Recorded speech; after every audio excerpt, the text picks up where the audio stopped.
নমস্কার সবাইকে। সবাই কেমন আছো? খুব ভালো আছো? আমিও খুব ভালো আছি। আজকে ছোটোখাটো একটা রেসিপি নিয়ে তোমাদের সামনে চলে এলাম। একদম ঘরোয়া পদ্ধতিতে কি করে উচ্ছে দিয়ে আলু দিয়ে চুনো মাছ বা পুঁটি মাছ রান্না করা যায়। রাঁধুনি, শুকনো লঙ্কা, হলুদ আর হচ্ছে সর্ষের তেল আর এই যে সর্ষে বেটে রেখেছিলাম। প্রথমে কড়াই তেল দিয়ে দিলাম। তেলটা যতক্ষণ তাতুক, এই যে খুন্তি দিয়ে সমানে গোটা কড়াটাকে নাড়িয়ে নিলাম। আমার মতন পদ্ধতি করলে আমি যেরকম রান্না করছি এরকম যদি করতে পারো সেম আমার মতনই খেতে লাগবে। আর রাঁধুনি দিয়ে মানে মৌটি চুনোর ঝাল আর কিছুটাই পুঁটি মাছ আছে, অসম্ভব সুন্দর লাগে। রাঁধুনি দিয়ে উচ্ছে আলু দিয়ে একবার করে খেয়ে দেখবে, সুন্দর লাগে। 5 ফোঁটন দিতে লাগবে না, রাঁধুনিটাই তরকারিটাই টেস্ট করে দেয়। মাছটাকে এবার এপিট ওপিট করে নেড়ে নেড়ে ভেজে নিলাম। এবার তুলে নিচ্ছি।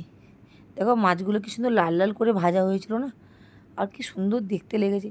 তারপরে আরও কিছু মাছ একঘায়ে ভেজে নিয়েছিলাম, তোমাদের দেখানো হয়নি। মাছগুলো ভেজে এক সাইড করে রেখে কড়াই দিয়ে দিলাম রাঁধুনি আর শুকনো লঙ্কা ফোড়ন। এবার দিয়ে দিলাম সবজি, উচ্ছে আর আলু। সমানে নাড়ছি। গ্যাসটাকে কিন্তু জোরে দিয়ে রাখবে, লো ফ্লেমে রাখলে হবে না। উচ্ছে গরমের সময় উচ্ছে আলু খাওয়া মানে রান্না তরকারির জন্য খুবই ভালো লাগে। আমার তো খুবই ফেভারিট, মানে উচ্ছে তিতোটাই খেতে খুবই ভালো লাগে। এবার দিয়ে দিলাম স্বাদ মতন নুন আর স্বাদ মতন হলুদ। সমানে নাড়বো। এবার কিন্তু গ্যাসটাকে লো ফ্লেমে রেখে দেবো, নাহলে লেগে যেতে পারে। উচ্ছেটা যখন লাল লাল হয়ে ভাজা হবে, তারপরে এই যে ভাজা ভাজা হয়ে গেছে। এইবার দিয়ে দেবো ভেজে রাখা যে মাছগুলো ছিল। এবার মাছগুলো দিয়ে দেবো। সবাই কী করে ঝোল যখন নামানোর সময় মাছ দেয়, আমি আজকে একটু অন্য ধরনের রান্না করছি। মাছটাকে আগে দিয়ে দিলাম। এবার যে সর্ষেটাকে আমি বেটে রেখেছিলাম, এই যে সর্ষেটা এবার দিয়ে দিলাম। সম্পূর্ণ আলাদা ধরনের রান্না হচ্ছে।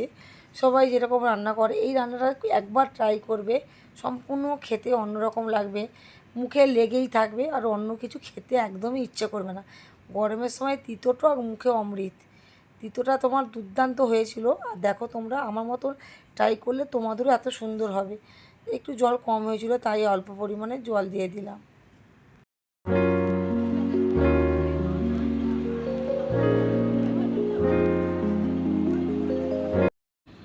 স্বাদ মতো চিনি দিয়ে দিয়েছিলাম।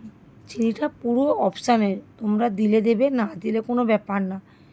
যে আমি দিয়েছি বলে তোমাদের দিতে হবে কোনো ব্যাপার না। আমরা একটু চিনি দিয়ে খেতে ভালোবাসি তাই দিয়েছি, তোমরা না দিলেও চলবে। এবার সামান্য জিরে ধনে আর গোলমরিচ গুঁড়ো ছিল সেটা দিয়ে দিয়েছিলাম। একটু তিতোতে জিরে গুঁড়ো না পড়লে যেন কেমন একটা লাগে। এবার সমানে নাড়তে থাকবো আর গ্যাসটাকে লো ফ্লেমে রেখে দেবো।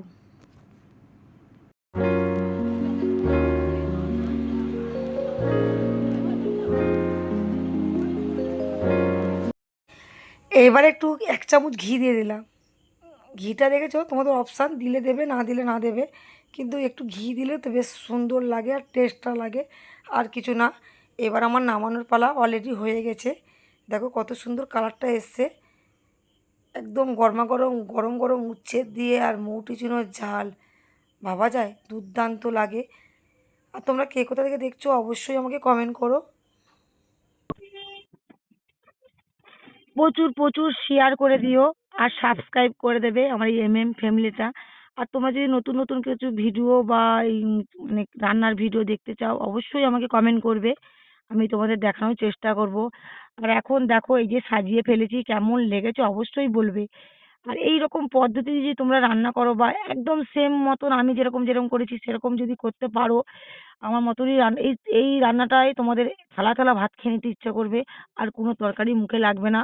মানে গরমের সময় উচ্ছে দিয়ে মাছের এই তরকারি ভাবা যায় না, অসাধারণ লাগবে। আগে বলো কে কে এই মাছ খেতে ভালোবাসো, অবশ্যই আমাকে কমেন্ট করো। আজ এই পর্যন্ত, কালকের আবার নতুন নতুন রান্নার রেসিপি নিয়ে চলে আসবো।